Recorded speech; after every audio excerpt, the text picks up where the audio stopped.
That's right. What did the start by asking about finally getting to play a home game? Yeah, really pleased to be able to play at home and get a couple of games in. Felt really good about it. Caught a break with the weather. Talking about Zach's game today, the first one of the season. Well, I thought we got 5 of them, Yeah. so it took me just a minute there. But I thought Zach Logue was really good. Obviously, a big step forward for him in his first start. I think it was 6 2/3. Is that right? Had some strikeouts. Only had 1 walk. Obviously tired there in the 7th. Really strong outing for first time out there in the starting role. You talked about being nervous going out there. Did he mention that to you at all? No, I don't ask them if they're nervous.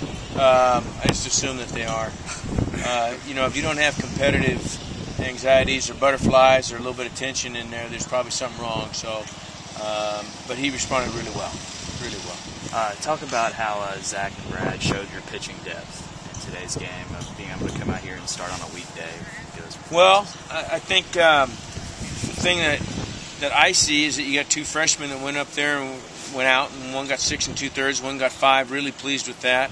The last 4 times out, 4, 5, 6 starts we've had now, we've had guys go into the 5th, so that was good. Much better than what we'd done the first couple weekends. So you'd have to ask Brent how many guys that is, but I think that's 5 different starters now. I think that's 5.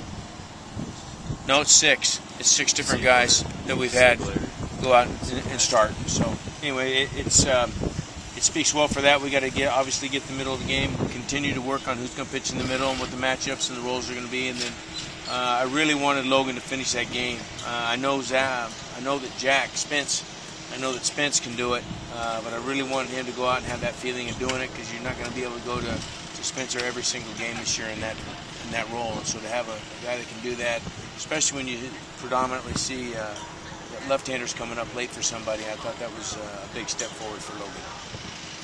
7 games in a row now. How do you feel about your team up to this point?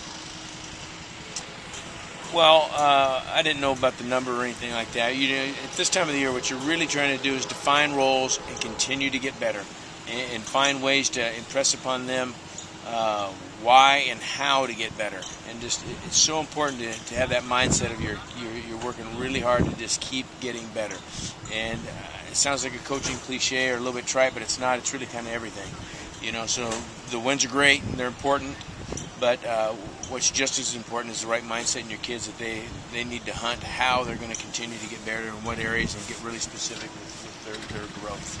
Last season, Kyle Barrett kind of lost his swagger there at the end of the season. What has he been doing right in his 10-game hit streak? Well, I think he's concentrating at a high level. He's certainly getting a lot of hits, which is great for him and for our club. But I think he's calmed down a little bit. He's dealing with the failure. Hadn't had much, but the game presents plenty of failure for everybody, and he's going to run into some just like everybody. And so far, when it hasn't gone his way, he's handled it really well, and I think that's been the biggest difference. Thanks, fellas. Thanks.